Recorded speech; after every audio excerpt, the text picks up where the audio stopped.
And there were some questions that were asked from Councilmember Berg, and I needed to respond to those to say that no subsurface soil samples were taken from the ocean floor, and that no liner was found during the cleanup efforts. We did sample from 3 coastline points.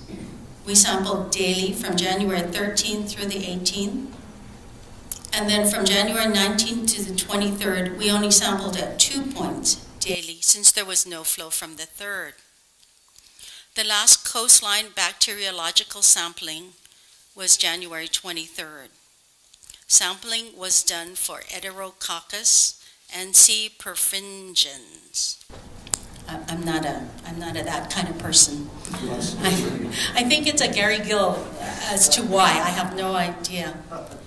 However, I do want to say that we regret that the effects of the January 13th storm event had, not only to the surrounding communities, but also in the rest of the island of Oahu. The flooding closed Waimanalo Gulch landfill for an extended period of time, backing up bulky waste collection and other special waste disposal. My name is Polly, better known as Granny Grace, as most of you know. I want to tell you a story about that place. In 1983, I was the only one who testified against that dump. Why? Because my compassion for Lanikohonu's pond, Ani Aniku, the healing pond, I protected it. And I promised to protect it. Then I was asked to be on a committee that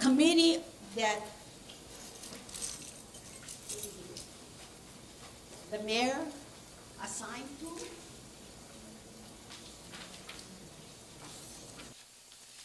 Manny, you remember me? Yes. Marcus, yeah? They all know me because I always made a stink when I went to the meetings. I always questioned, and they could never give me an answer. And when it went underneath the table, it sat a third drawer underneath the telephone book. I never got an answer. And yet, the mayor had a nerve to say it was brought to my attention that the overall makeup of the past landfill site committee had been lacking in the kind of experience making discussions difficult. The second was to select individuals with a background in community involvement who could bring to the table an understanding issues and concerns. I've been in a community for 50 years. 50 years I fought for whatever was right. City, they never answered my questions. Mr. Whalen, Russell Nanod, Marcus and Manny never answered my questions, so didn't Haru. And if you go back and check the minutes, I'm sure they have it, you will find that I questioned at every minute, every meeting that I went to. And I would say, close it. Why? Even the people here, a gentleman came to one of our meetings and he says, you know, I don't like the trains passing by. I don't like Paradise Cove buses. And I don't like the Waimanalo dump. I said, brother, did you buy from a reputable person, a realtor? He said, yes. I said, well, go ask for your money back. He said, mean I can get my money back? I said, yes. Hawaii has a law that says you must disclose. So I don't know what happened, but the realtor did call me and tell me, how did I know about that law? Simple, I said. I used to be a realtor, but I gave up my license to fight for my community. So that is why I'm here. That is why, Gary, you know who I am. That's why I'm here. Thank you. Well done. Any response?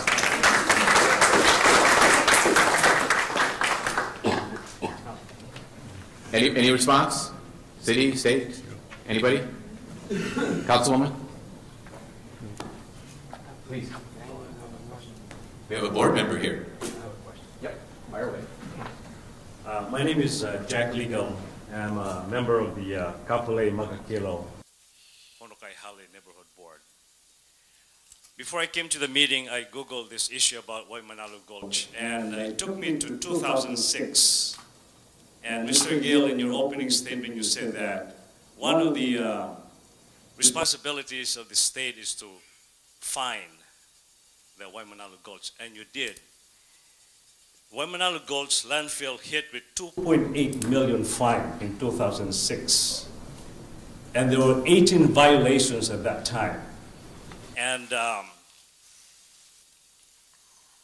they listed the violations. And one of them, I can read to you, exceeding landfill's allowed height. And what is really so, I think, amazing about this reported violation was it never mentioned the medical waste. There was never mentioned the medical waste. So I would imagine that at that time they were in compliance, that there was no medical waste that was being thrown into Waimanalo Gulch. But anyway, the question is, are these violations finally led to the breach in January, because perhaps there was no follow-up as to whether Waimanalo Gulch was really correcting these violations? Thank you for the question. Just to be clear, I started again here at the Department of Health on January 3rd of this year. So I can address things in 2006 only from the record, not from my own personal experience. What the solid and hazardous waste branch, the branch of my part of the health department, tells me is that, yes, in fact, and it's a matter of public record, every time the Gulch gets fined for something, we put out a press release. There's never any secret about it. It's all public record. The case that we've had a number of enforcement cases, and the city might be able to address them. I lived through them more than I did.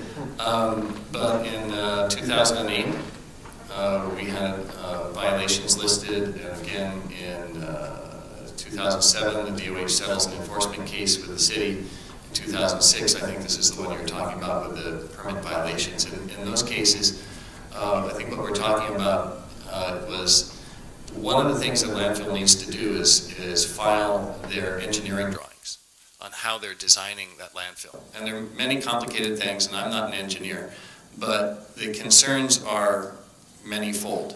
That the way that the landfill is designed, a certain height, width, and with berms to hold it in place so that it won't crumble, so that the berms will hold up over time, so that the drainage and the leachate collection systems are all appropriately done.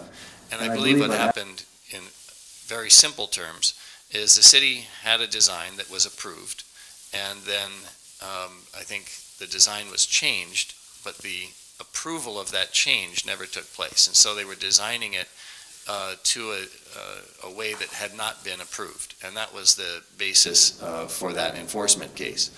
Now that really is not directly related to this landfill flood. However, you know, it's and you asked, does the city or does the state follow up? Yes, we do. We do regular inspections for both our stormwater program and our landfill regulation program. And I think as Wilma said, in this case,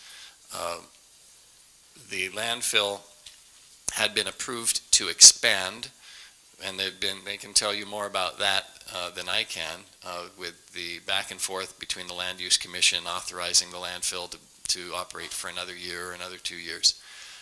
And in order to expand, they needed to build this storm drain system so it would catch any water that came off Mauka and divert it around the landfill.